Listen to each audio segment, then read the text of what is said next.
Bonjour à tous. Nous avons défini dans une première leçon la notion de fonction. Nous allons nous intéresser aujourd'hui à la représentation d'une fonction. C'est le paragraphe petit 2 de notre leçon.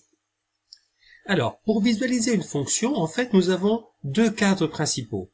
Soit l'entrée algébrique, celle des nombres, en faisant un tableau, soit l'entrée graphique, en faisant une courbe représentative. Alors, on va aborder ces deux points aujourd'hui à travers un petit exemple. L'exemple consiste à dessiner un carré ABCD dans lequel se situe un carré AEFG, E étant un point de AB, et à construire le rectangle ici, EHIB, H étant le milieu de EF. Alors, nous allons faire cette figure sous GeoGebra pour voir ce qui se passe. Le but de l'exercice est de déterminer la position du point E sur le segment AB pour laquelle ou pour lesquels l'aire de ce rectangle fasse 1. Voilà mon objectif. Alors, sur le logiciel GeoGebra, je vais donc tracer mon carré ABCD, 1, 2, 3, 4, 5, donc de côté 5. Donc, je vais relier ces points par des segments.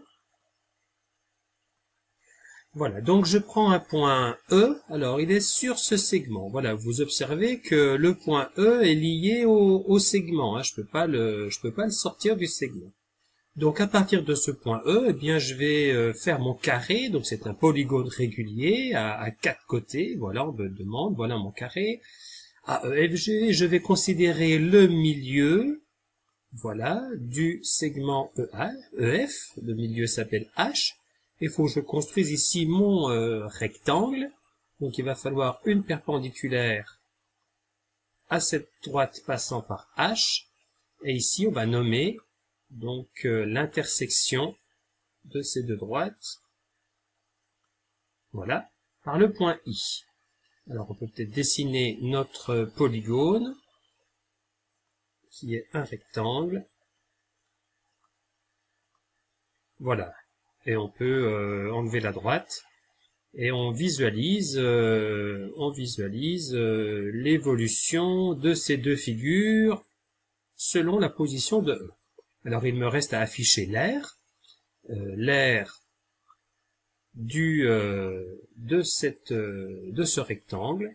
Donc ici, elle vaut 2,7 unités. Et est-ce que je peux trouver une position de E sur le segment AB tel que l'aire vale 1? Voilà mon enjeu. Alors, on définit bien une fonction, à savoir qu'à toute valeur de AE, une valeur que je peux d'ailleurs mettre, ce que je veux, c'est une longueur, la longueur de AE, voici. Donc on va la déplacer là.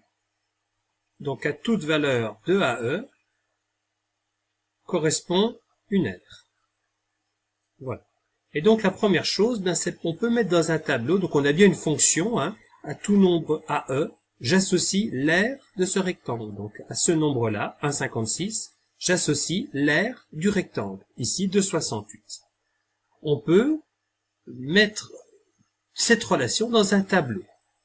Voilà, donc la longueur AE, l'aire du rectangle, si la longueur vaut 0, mon rectangle a pour aire 0, si la longueur vaut 0,5, l'aire vaut 1,25, et donc on peut faire ainsi, placer différentes valeurs, on obtient un tableau de valeurs de la fonction f.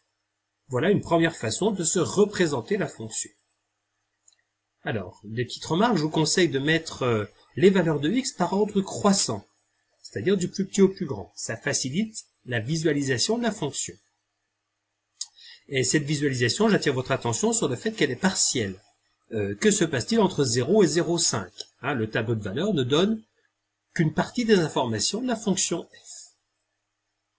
Alors, une autre façon de représenter la fonction, c'est non pas de faire un tableau, mais de faire un graphique. C'est-à-dire de représenter dans un repère, eh bien, ces nombres par des coordonnées.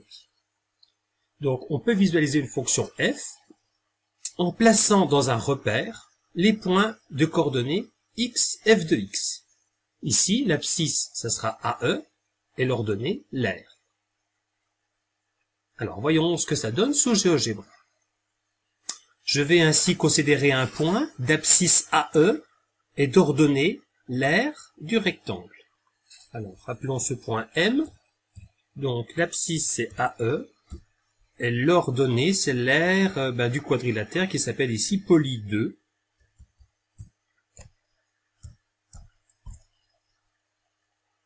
Voilà, on va faire apparaître ce point. Et donc, quand E varie, on observe bien que M varie également. Donc, dans le repère, ici. Alors, si on veut voir, on va afficher la trace de M pour mémoriser toutes les positions de M. Et donc, quand E varie, donc à chaque fois, le point M, voici l'abscisse de M, c'est la distance à E, 0,5, on voit bien c'est 0,54, et puis l'aire, 1,2, l'aire c'est 1,2, on la voit ici. Et donc pour différentes positions de E, on a le point M qui décrit la fonction. Alors là il y a des trous parce que il faut que l'ordinateur prenne toutes les positions, il place beaucoup de points, et on a l'impression d'avoir une courbe qui est continue, mais en fait c'est un ensemble de points. Voilà. Et donc on visualise bien cette fonction. Quand est-ce que donc qui représente l'aire de mon rectangle. Donc ici, par exemple, moi je cherche quand est-ce que le rectangle aura une aire égale à 1. Eh bien le point M ici, son ordonnée ça fait 1. Et l'ordonnée, c'est ce que je cherche. C'est bien l'aire du rectangle. Et donc je vais pouvoir visualiser très facilement deux positions. Ici, à peu près 0,44. Et puis une deuxième position, là, l'ordonnée fait 1, voilà, et bien c'est pour une position de AE qui est égale à peu près à 4,5. Je vous ai recopié ici la figure de GeoGebra, et on donne un nom, on appelle courbe représentative de la fonction f dans le repère OIJ, c'est l'ensemble des points M de coordonnées x, f de x. X ici c'était ma longueur AE, et f de x c'était l'aire du rectangle EBIH, mais ça peut décrire le processus. Voilà, la courbe représentative d'une fonction, c'est l'ensemble des points de coordonnées x, f de x. Alors, je vous l'ai dit tout à l'heure, deux remarques, le logiciel a placé beaucoup de valeurs de x, on a l'impression que tout est relié, mais en fait ici on a un ensemble de points. Alors, à la main, on peut pas placer autant de points. C'est pas possible. À la main, on va placer un point, un autre point. Et la question se pose, comment est-ce qu'on relie ces deux points? En fait, on n'en sait rien. Il faudrait placer beaucoup de points intermédiaires. Et encore, ici, même entre deux points, on ne sait pas trop ce qui se passe. Est-ce que la fonction ne ferait pas comme ça, de manière brutale? Alors, comme ici, la fonction est liée à un cadre géométrique, on voit bien qu'il y a une certaine continuité. Alors, ça c'est l'étude des fonctions qui va nous le définir. On fera ça en seconde, en première et en terminale. On étudiera les propriétés des fonctions pour savoir qu'est-ce qui se passe entre deux points. Dernière définition pour aujourd'hui, la notion d'équation de courbe. Alors, on dit que la courbe représentative de f a pour équation y égale f de x. Et on note que la courbe de f a pour équation y égale f de x. En fait, ça caractérise qu'est-ce que c'est que la courbe. La courbe, c'est quoi? C'est l'ensemble des points de coordonnées x, f de x. Donc, un point n ici, de coordonnées x, y, il est sur la courbe si et seulement si son y est égal à f de x. L'exercice que je vous propose pour terminer cette leçon, c'est de reprendre ce petit exercice, de lancer GeoGebra et de refaire ce que l'on a vu ensemble dans la vidéo. Bon travail!